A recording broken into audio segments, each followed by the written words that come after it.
We are live in 3, 2, 1.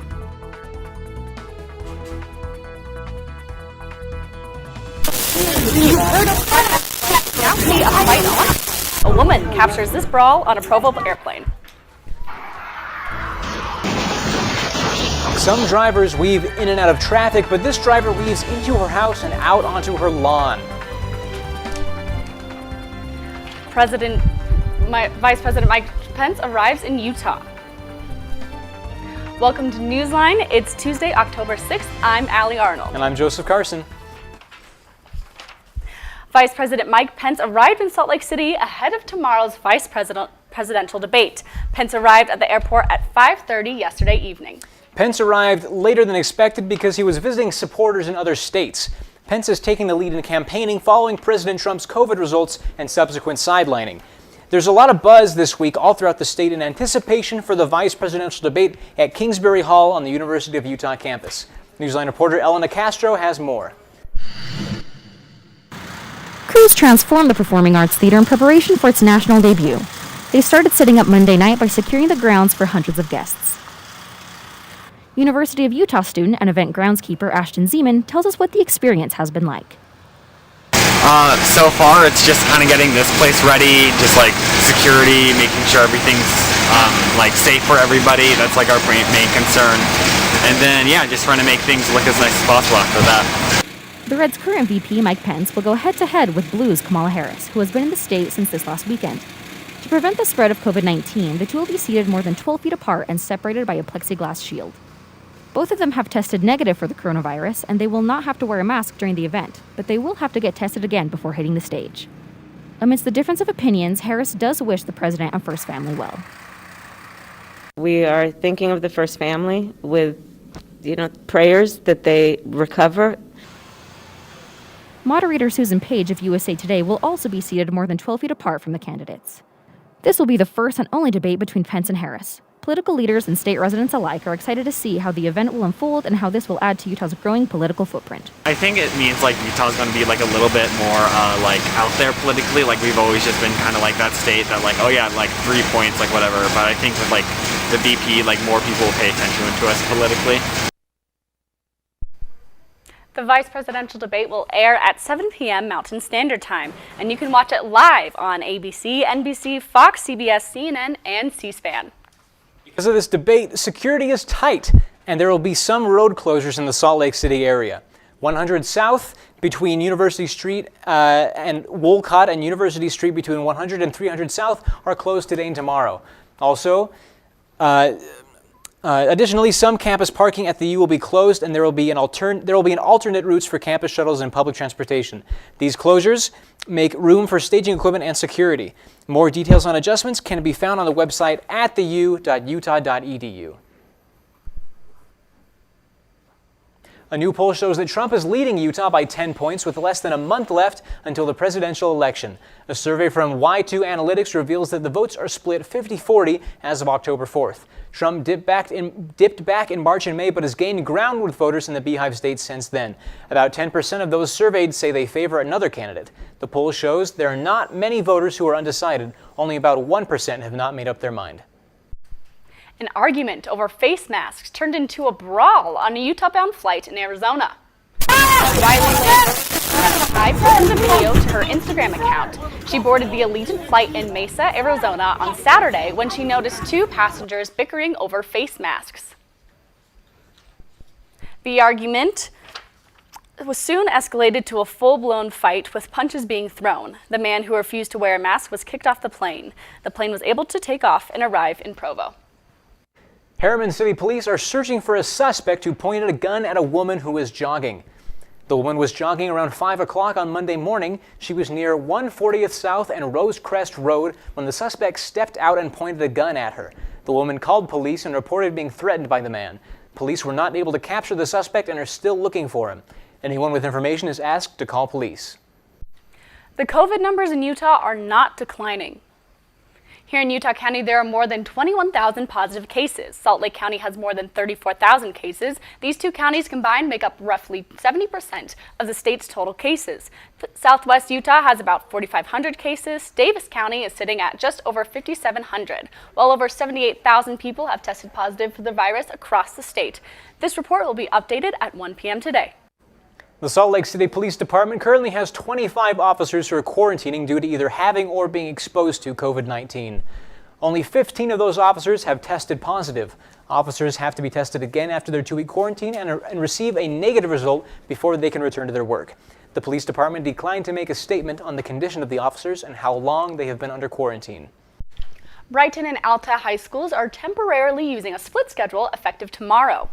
The split schedule will allow more students to come to campus for class while keeping class sizes smaller. The district hopes this schedule will reduce the number of students quarantined after a possible exposure to COVID-19. It also hopes the changes will better support physical distancing and contact tracing. The district says they hope to have students back on campus in a regular schedule beginning Monday, October 26th. The Roy High School football is in quarantine. The isolation came after a third member of the team tested positive for COVID-19. Now the entire team of 81 players and 13 coaches is in mandatory quarantine. This follows the school district guidelines, which requires team quarantine when 3 or more players test positive within 2 weeks. The Roy's scheduled game against Weber High on Friday has been canceled. 196 inmates at the Utah State Prison in Draper have coronavirus. The outbreak happened in the facility's B block and has spread to the A block. The C and D blocks are not affected. The Utah Department of Corrections released a video update on the outbreak. We care so deeply about our offender population, those that we have responsibility for, and we want to do the very best that we can to keep this from spreading to others. The Department of Corrections continues to focus on prevention and containment to minimize the effects of COVID-19. Staff wear full protective gear and inmates are provided with face masks. Prison visits, volunteering, and religious services are currently on hold and will be reevaluated on November 1st. With seasons changing, reckless drivers start to hit the roads. Watch this driver hit a house instead. Basically, the whole kitchen is gone. See what kind of damage the driver did to her own home. President Trump walks out of Walter Reed Medical Center and tells people not to be afraid of COVID. Space lovers unite. For its 13th Starlink mission, SpaceX launches 60 new satellites into space. Me and my boy Matt had it good. He had catnip that was off the hook. But one day, he brings a girl home, and she's allergic to cats. Every sneeze was a nail in my coffin. Now I'm in a shelter. It's decent, but they don't even have Wi-Fi.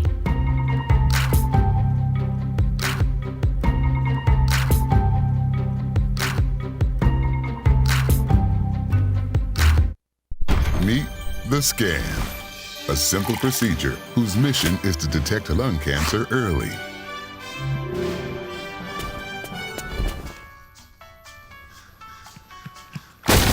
I'm here to save you! But I feel fine. That's great, but you may still be at high risk for lung cancer. Oh man, that's a new fence.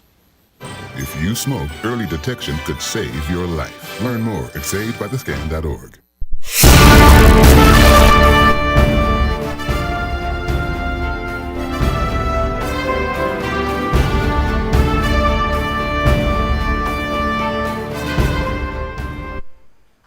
President Trump is back at the White House.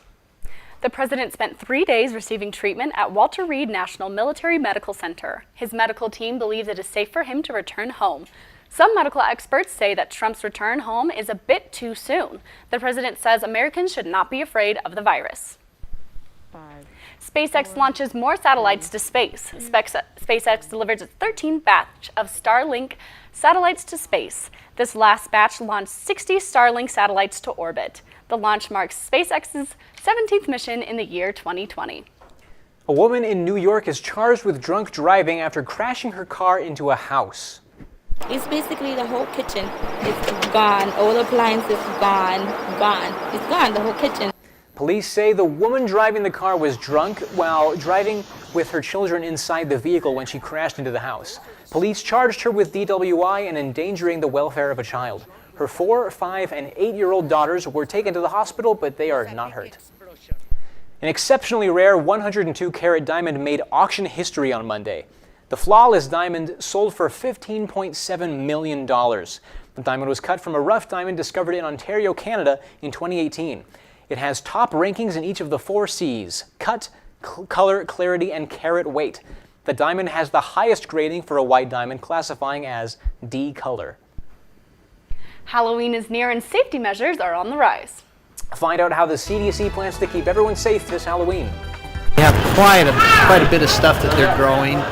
A local orchard is getting creative with how to celebrate fall safely. We're on storm watch, cooler conditions and precipitation expected this week. How long you can plan on warm days coming up. Hey Kevin, you thinking about retirement? I'd love to, but I'm pretty busy with all this. Yeah, hey, let's meet our retirement coach, Avo. A is for taking action. Not anxiety? No, Kevin, you're gonna be fine. You sing? Barely. V is for variety. And you dance? Sort of. Come on. O is for optimize your savings. Let Avo lead the way. Visit aceyourretirement.org today. Nice. Thanks. They call me Prince like I'm royalty or something. But the places I've lived ain't no palaces. So I don't need grilled salmon or a new scratching post. Just give me a cardboard box and a can of tuna and we're good. You can even change my name. I'm cool being the kitty formerly known as Prince.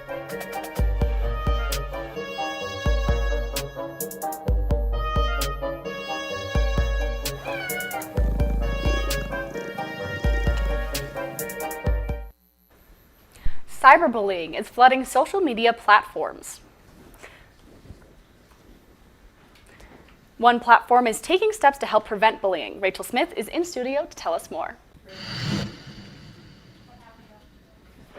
Instagram is kicking off National Bullying Prevention Month by making a change to address online bullying. This morning, the social media platform announced it is testing automatically hiding potentially offensive comments through artificial intelligence. The existing systems will look specifically for bullying or harassing language. The offensive comments will be hidden, similar to those that are pulled after being reported, but users can still click on the View Hidden Comments prompt to see the remarks. Instagram also warns that people who continuously post offensive comments could be at risk of having their accounts deleted. Just over a year ago, Instagram released this blog post restating their commitment to lead the fight against online bullying. Since then, several measures have been put in place. We have this tweet from Adam Mosseri, who is the head of Instagram, saying, "In a continuation of our work to lead the industry in the fight against online bullying, we announced 3 new tools today. Those tools are pinning your favorite comments, managing multiple unwanted comments at once, and managing better who can tag and who can mention you on Instagram." We're happy about these features, and we do want to give a special shout out to Instagram's 10th birthday. It's been a great source for all of us to connect during this global pandemic. Back to you. Thanks, Rachel. The Center for Disease Control wants you to be safe this Halloween, so they have a list of COVID-19 approved Halloween activities. NewsLine reporter Alex Sorensen tells us how Utahns plan to celebrate when everyone has to wear a mask. Finding the perfect pumpkin is a great socially distanced activity. But what about those Halloween traditions we love? How are people going to adapt to stay safe and healthy this year? Despite all the restrictions, residents of Utah County want to take part in Halloween traditions with their families and friends. I think it's really important that we keep celebrating even though we have different restrictions, because it's a part of our culture. The CDC released guidelines to help Americans find safe and healthy ways to celebrate Halloween. They categorize different activities as having either a low, moderate, or high risk of spreading the coronavirus. Low-risk activities include carving pumpkins and virtual costume contests, but small gatherings and visiting a local pumpkin patch present a moderate risk.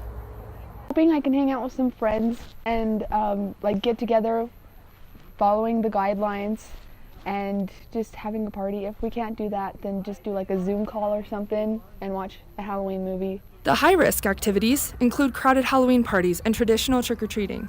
Trick-or-treating is maybe not, so we're just going to say maybe not. With a long list of activities they cannot do, people plan to focus on what they can do to celebrate. We print off a little paper that says you've been booed, and you stick it to the little note, and it's their job as the neighbor to carry on the tradition and boo somebody else. There are plenty of festive and fun ways to celebrate Halloween this year, and maybe the restrictions will help it be one of the most memorable yet. Reporting for NewsLine, I'm Alex Sorensen.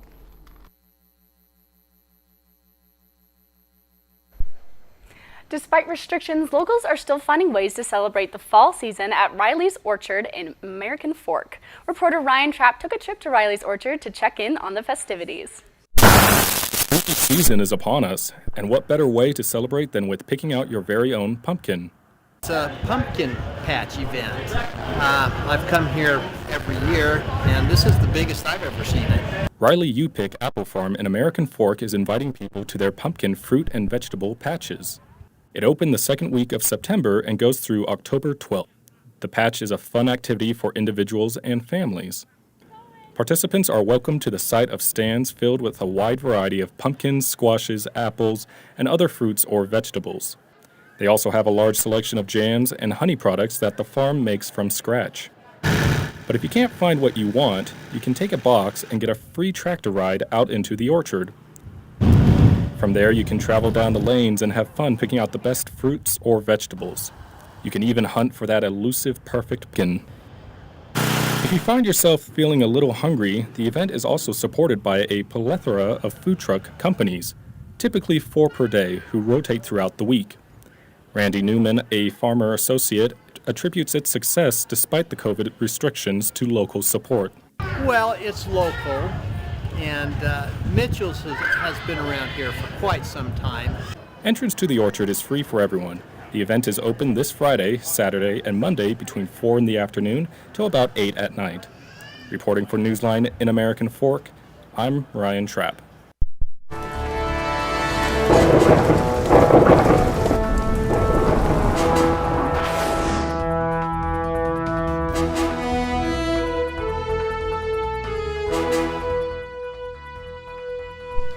Tropical Storm Delta is intensifying quickly in the Caribbean and became a Category 4 storm this morning. It's the 26th storm of the 2020 hurricane season. Delta has winds of 130 miles per hour according to a Hurricane Hunter plane. It's expected to hit the Gulf states later this week. Texas all the way toward the Florida Panhandle could be impacted by the storm. And we're going to see some of this weather actually coming and hitting us as well. We had a nice little high pressure system that gave us those warm, dry temperatures. But as you can see, this green is some rain that we will be expecting to hit us a little bit later at the end of the week.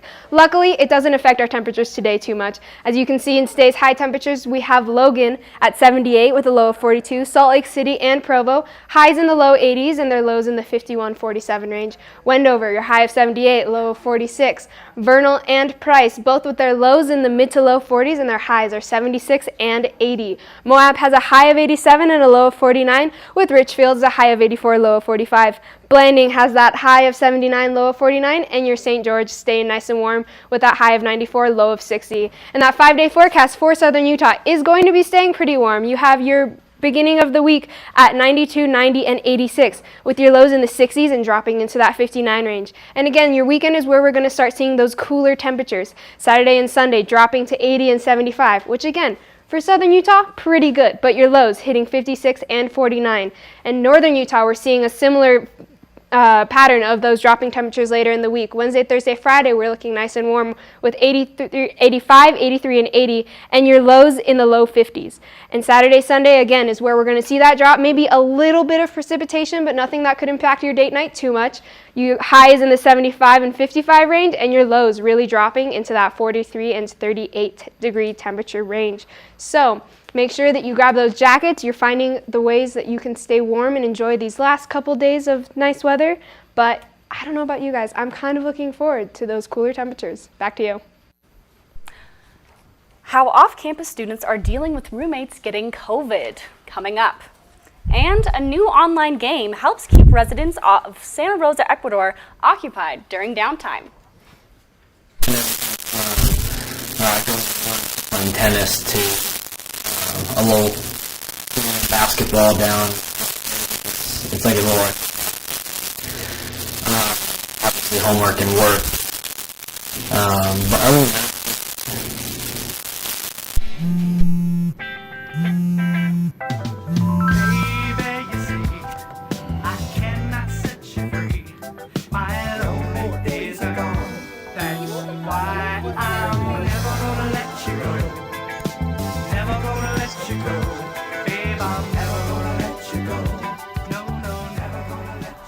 Here you go. Thank you. Thank you.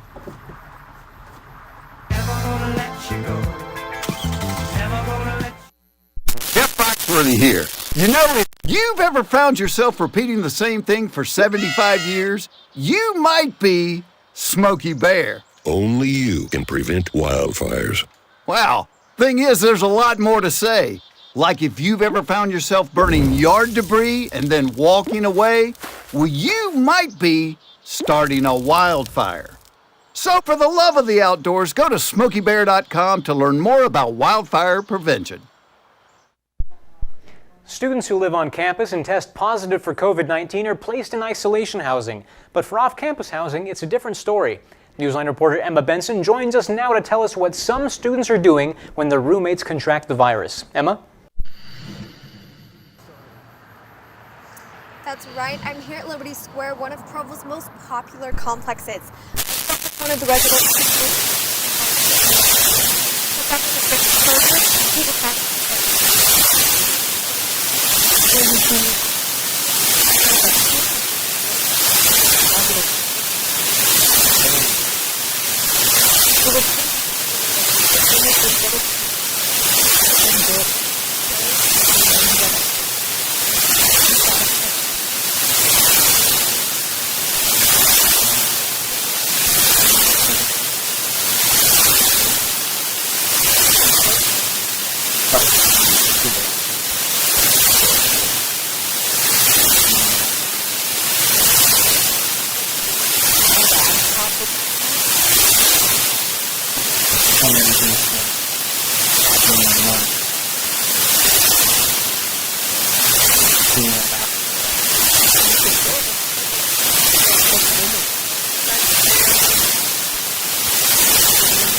The COVID pandemic has disrupted people's lives all around the world. Citizens of Santa Rosa, city in Ecuador, started a new online platform to help make their downtime more enjoyable. NewsLine reporter Jocelyn Gallen shows us how to use an online platform called What to Do in Santa Rosa. A global pandemic shouldn't make your life boring. Instead, the citizens of Santa Rosa keep having fun while helping local businesses stay open. ¿Qué hacer en Santa Rosa?, which translates to What to Do in Santa Rosa, is an Instagram platform that shows Santa Rosa citizens all the spots they can enjoy, and food and activity is still available while they stay safe. Freddy Calvas created this platform and shares the reasons he started this project. Bueno, ¿qué hacer en Santa Rosa? Nace con el fin de difundir emprendimientos. Quería mostrar cómo era el turismo en nuestra provincia. Many people lost their jobs during the pandemic, but many others became entrepreneurs. Bienvenidos a nuestro emprendimiento Empanadas Latitud Cero. So, when the sheltered get bored and don't want to cook, all they have to do is go on social media and pick their favorite craving. Mostly places offer free delivery. If a new entrepreneur wants to get more clients, they can contact Freddy directly and he will add them to the page. So people in this town find that all their favorites and cravings are here, and that a pandemic doesn't have to be boring if you have a phone, the internet, and an empty stomach. Reporting for NewsLine in Ecuador, I'm Jocelyn Solorzano. A painting created by the father of a new baby boy panda was used for the gender reveal. The Smithsonian National Zoo showed off its giant panda cub's first checkup from a veterinarian. Vets say he appears healthy and strong, and a DNA test confirmed the cub is male. The gender reveal painting, created by the cub's father Tian Tian, can be found on the zoo's website. You can read updates and watch the cub with its mom Mei Xiang on the zoo's giant panda cam.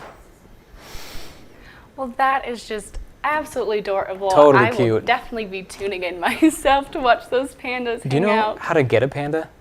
I don't know, but I do know the want mom one. had like 2 other sons that are in China right now. So pretty interesting that she's on her 3rd baby. Well, Hope it's doing well. thanks for joining us today for Newsline. For more information on our stories or to share them with your friends, check out our website at universe.byu.edu.